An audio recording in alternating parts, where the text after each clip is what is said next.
مقصد کے لیے یہ نوجوان کبھی بھی سوچ بھی نہیں سکتا. اس کی سوچ ہمیشہ گندی رہے گی, اس کے خیالات گندے رہیں گے, اس کے خواب گندے رہیں گے, اس کی تلاش گندی رہے گی. یہ بس ایک جنسی فاتح بننا چاہے گا. آج میں نے اس کو فتح کر لیا, آج میں نے اس لڑکی کو فتح کر لیا, آج میں نے اس لڑکی کو ون کر لیا, آج میں نے اس کو ایس ایم ایس بھیج دیا, آج میں نے اس سے شیک ہینڈ کر لیا, آج میں نے اس کو مس کال دے دیا, آج میں نے اس سے بات کر لی, آج میں نے اس کو فرینڈشپ کا یقین دلا دیا. یہی جذبات جن نوجوانوں کے دلوں میں رہیں گے, اپنے کلیجے پر ہاتھ رکھ کر بتاؤ, تم یہ ایسے نوجوان کیا سوسائٹی میں کوئی چینج لا سکتے ہیں؟ کیا سوسائٹی میں کوئی تبدیلی لا سکتے ہیں؟ محمد مصطفیٰ صلی اللہ علیہ وسلم کو ایسی امت تیار کرنی تھی, ایک ایسی امت تیار کرنی تھی جو دنیا کو بدل دے, ایسی امت تیار کرنی تھی جو پوری دنیا کو ایک پاکیزہ تہذیب سکھا دے, ایسی امت تیار کرنی تھی جو دنیا کے اندر ایک چینج لائے. اسی لیے انہوں نے وہ تمام گندگی کے ریسورسز کو پلگ کر دیا, بند کر دیا, کلوز کر دیا. اور سب سے پہلے قرآن مجید کی آیت بھی اشارہ کرتی ہے اور اللہ کے رسول صلی اللہ علیہ وسلم کے ارشادات بھی اشارہ کرتے ہیں, سب سے پہلے اپنے کانوں کی حفاظت کرو. کیا آج اس مسجد میں بیٹھ کر یہ پیارے نوجوان اللہ سے وعدہ کرنے کو تیار ہیں آج کے بعد سے ہم اپنے کانوں سے کوئی غلط چیز نہیں سنیں گے؟ اپنے کانوں کی حفاظت کرو. ان کانوں میں نعتوں کے ذریعے محبت رسول کے گیت کے نغمے اندر پہنچاؤ. ان کانوں سے قرآن سنو, ان کانوں سے حدیث سنو, ان کانوں سے دنیا کی تقدیر کو بدل ڈالنے والے لیڈرز جو عظیم رہنما تھے, امام بخاری, امام ابو حنیفہ, امام شافعی, امام مالک, امام احمد بن حنبل, حسن بصری, ابو الحسن اشعری, امام غزالی, ابن تیمیہ, ان علماء کے اقوال سنو. کوئی وقت نکالو, اپنے علماء کے پاس جاؤ, ان علماء سے کہو کہ آج ہم آپ کے پاس اس لیے آئے ہیں کہ قرآن کی ایک آیت ہم کو سنا دیجئے, ہمارے کانوں کے ذریعے قرآن کی ایک آیت ہمارے دل تک پہنچا دیجئے. وجد میں آ جاؤ قرآن سن کر, شوق سے قرآن سنو. جس امت کے پاس قرآن جیسا نغمہ ہو اس کو میوزک کی ضرورت ہے؟ اللہ اکبر, عجیب و غریب بات ہے. جس امت کے پاس قرآن جیسا نغمہ ہو, جس امت کے پاس قرآن جیسی موسیقی ہو, جس امت کے پاس قرآن جیسے تھرل جذبات کو ایک عجیب و غریب قسم کا سرور بخشنے والا اللہ کا کلام ہو, اس امت کو گندی شاعری کی ضرورت ہے؟ اس امت کو میوزک کے انسٹرومنٹس کی ضرورت ہے؟ آج کے دنیا کا ماحول تو سمجھو نوجوانوں, تم کو میدان میں اترنا ہے اور تمہیں کو دیکھ رہے ہیں ہم جیسے بوڑھے امیدوں کی نظر سے, تمہیں کو دیکھ رہے ہیں امیدوں کی نظر سے. تمہیں میدان میں اتر کر سوسائٹی کو تبدیل کرنا ہے. ماحول کو سمجھو. ہر چیز کے پیچھے ایک کمرشل انٹرسٹ ہے, ہر چیز کے پیچھے ایک ویسٹڈ انٹرسٹ ہے. کس کی جال میں پھنس رہے ہیں ہم؟ آپ ہوٹلوں میں جاتے ہیں, آپ ریسٹورینٹس میں جاتے ہیں, آپ دیکھتے ہیں ایک بیک گراؤنڈ میوزک وہاں بج رہی ہوتی. وہ بیک گراؤنڈ میوزک کیوں بج رہی ہوتی ہے؟ آپ کے دل کو سکون پہنچانے کے لیے یا آپ کی جیب کاٹنے کے لیے؟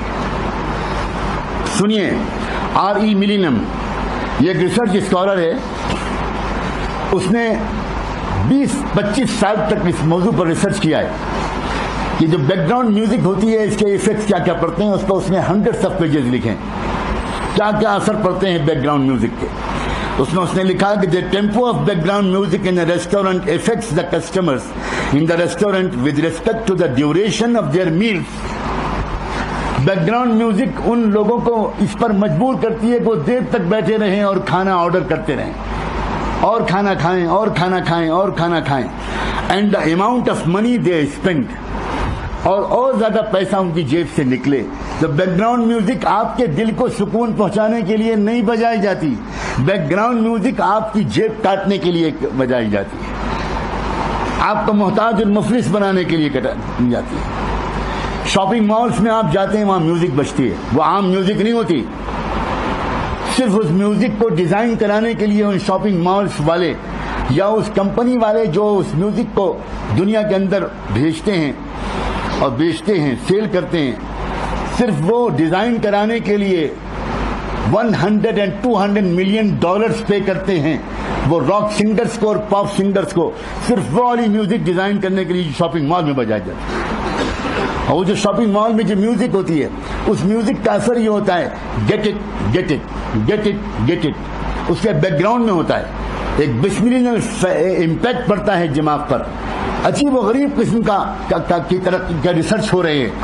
یہ جو عام ہم لوگ گانے سنتے ہیں، چاہے وہ ٹی وی پر سنتے ہوں، چاہے وہ ریڈیو پر سنتے ہوں، سیڈیز اور آڈیو کیسٹس میں سنتے ہوں، ہیڈ فونس لگا کر سنتے ہوں، یہ سمپل سا گانا نہیں ہوتا، بلکہ اس گانے کے پیچھے بیک گراؤنڈ کے طور پر کچھ چیزوں کو بہت فاسٹ موونگ اسپیڈ کے ساتھ اس کے اندر انجیکٹ کر دیا جاتا ہے، اور وہ جو سب کانشیس میں جاتا ہے. یہ سائنسدانوں کا متفقہ فیصلہ ہے. آپ اور آپ سب نوجوان، پڑھے لکھے نوجوان ہو، ایک ہے ہمارے دماغ کا کانشیس حصہ، ایک ہے سب کانشیس حصہ. کانشیس حصہ جو ہوتا ہے وہ ڈسٹنگوش کرتا ہے what is right and what is wrong. جو کانشیس حصہ ہے قدرت نے اس کو یہ کام سپرد کیا ہے کہ جو بھی آپ پڑھو، جو بھی آپ سنو، جو بھی آپ دیکھو، وہ کانشیس حصہ اس کے بارے میں خود فیصلہ کرتا ہے کہ یہ صحیح ہے کہ غلط. لیکن سب کانشیس حصہ جو ہے اس کے اندر رائٹ اور رانگ میں ڈسٹنگوش کرنے کی کوئی ایبلٹی نہیں ہے. وہ صرف اسٹور کرتا ہے، وہ صرف اسٹور کرتا ہے، اور اسٹور کر کے اس کا امپیکٹ دل میں پہنچتا ہے، کیریکٹر میں پہنچتا ہے. وہ کانشیس لیول تک واپس نہیں آتا، تاکہ کانشیس لیول اس کو کسی طرح اگر کہیں وہ اس پر ڈسٹنگوش کر سکے گا، سوچ سکے گا، تو ہو سکتا ہے کہ ریجیکٹ کر دے اس کو جس کو وہ غلط سمجھتا. لوگوں نے یہ دیکھا کہ میوزک جو سمپل میوزک ہے وہ کانشیس لیول تک جا رہی ہے، اور اس کی وجہ سے بہت سے لوگ اس سے اتنا زیادہ اثر نہیں لے رہے جتنا زیادہ اثر ان کو لینا چاہیے. تو باقاعدہ نوجوانوں سمجھو کہ ہم دجال کے دجالی فتنے کے دور میں رہ رہے ہیں، اور دنیا کے دجالی دماغ راؤنڈ دا کلاک اس پر کام کر رہے ہیں. کس طرح دنیا کے عام نوجوانوں کو بے خبر بنایا جائے، دنیا کے عام نوجوانوں کو فضول خرچ بنایا جائے، دنیا کے عام نوجوانوں کو وائلنٹ بنایا جائے، دنیا کے عام نوجوانوں کو ایگریسو اور ایروگنٹ بنایا جائے. وہ اپنے ماں باپ سے بدتمیزی کریں، وہ اپنے ماں باپ پر ہاتھ اٹھا دیں، ایون اپنے ماں باپ کو کل کر دیں. چنانچہ انڈسٹری آگے بڑھی. 1957 میں پہلی مرتبہ تجربہ کیا گیا. کب؟ Way back in 1957.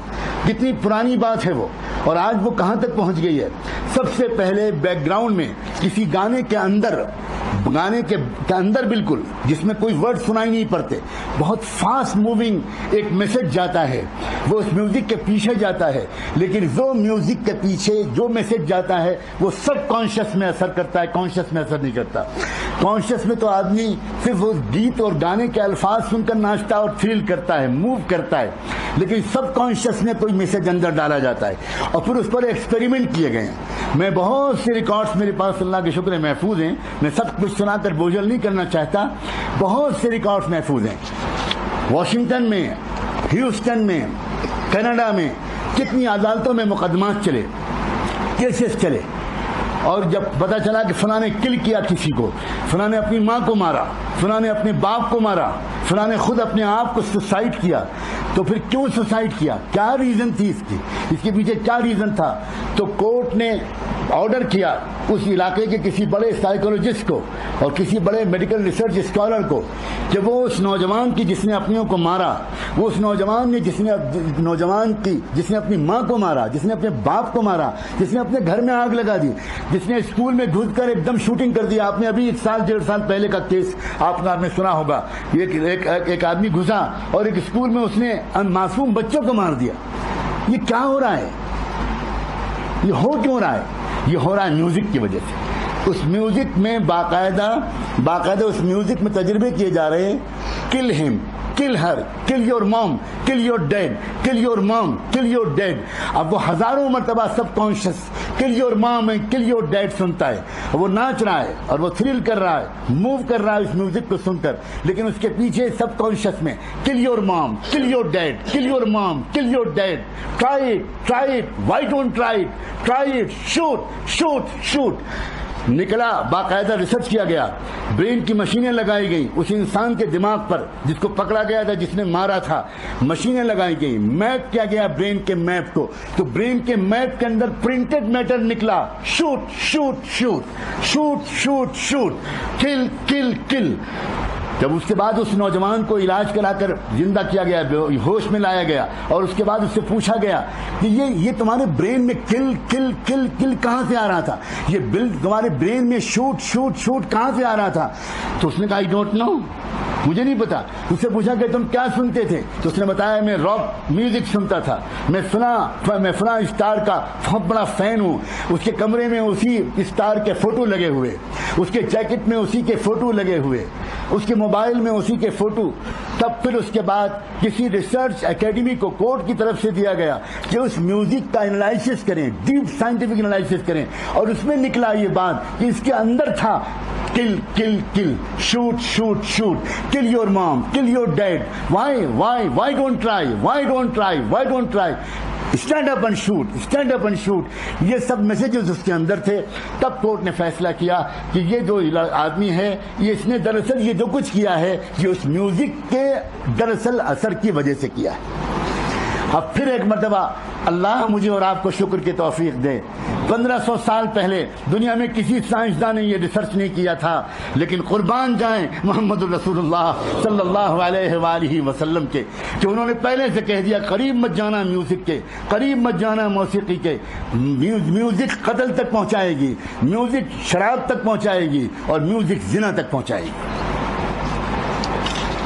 سمپل چیز نہیں ہے، میوزک تباہ کر دینے والی چیز ہے، صلاحیتوں کو برباد کر دینے والی چیز ہے۔ تم نے آج تک دیکھا ہے کہ میوزک کا کوئی دلدادہ، کوئی نوجوان اس نے آگے بڑھ کر دنیا کو کوئی بڑا انوینشن کر کے دیا ہو، کوئی ڈسکوری کی ہو، کوئی سائنٹیفک ڈسکوری کی ہو؟ کانوں کی حفاظت کرو عزیز نوجوانوں، کانوں کو بچاؤ، قسم کھا لو اس بات سے کہ کان سے کوئی غلط بات نہیں سنو گے۔ اب تو صورتحال یہاں تک آ گئی ہے کہ ایون موبائل کی جو رنگ ٹون ہے، یہ موبائل کی جو گھنٹیاں ہیں اور موبائل کے جو اس وقت گانے اور میوزک جو رنگ ٹون کی شکل میں سنائے جا رہے ہیں، یہ سب اس پلان کے تحت ہے کہ دنیا میں وہ اسٹڈی کرتے ہیں کہ ابھی اتنے بلین انسان ہیں جو میوزک استعمال نہیں کرتے، جو ہیڈ فون سے میوزک نہیں سنتے، جو ٹی وی سے میوزک نہیں سنتے، جو ریڈیو سے میوزک نہیں سنتے، اور وہ اچھے لوگ ہیں، پاک دامن لوگ ہیں۔ انہوں نے اس پر بھی ریسرچ کیا کہ نہیں، دنیا میں ہمیں کسی ایک کو بھی پاک دامن نہیں چھوڑنا، ہمیں دنیا میں کسی ایک کو بھی کوئی با حیا نہیں چھوڑنا۔ تو انہوں نے موبائل کی میوزک ٹونز میں، موبائل کی رنگ ٹونز میں وہ تمام گندے قسم کے میسیجز ڈال دیے، اور آج تو حالت یہ ہے کہ ایک مسلمان بیت اللہ کی طرف بھاگ کر جاتا ہے کہ دنیا کی گندگیوں سے کسی طرح کچھ دن کے لیے اس کو عافیت ملے، اور ٹھیک طواف کے درمیان لوگوں کے موبائل وہی گندے رنگ ٹون بجاتے ہیں۔ بیت اللہ کے پاس طواف کرتے ہوئے وہی رنگ ٹون دجال کے ایجاد کیے ہوئے اور دجالی دماغوں کے بنائے ہوئے آج وہاں تک پہنچا دیے گئے۔ یہ زمانہ عام غفلت کے ساتھ جینے کا زمانہ نہیں ہے، ویل اویئر رہ کر جینے کا زمانہ ہے، ایجوکیٹڈ ہو کر جینے کا زمانہ ہے، باشعور ہو کر جینے کا زمانہ ہے۔ تو خبر بھی ہو کہ ہم کس زمانے میں جی رہے ہیں۔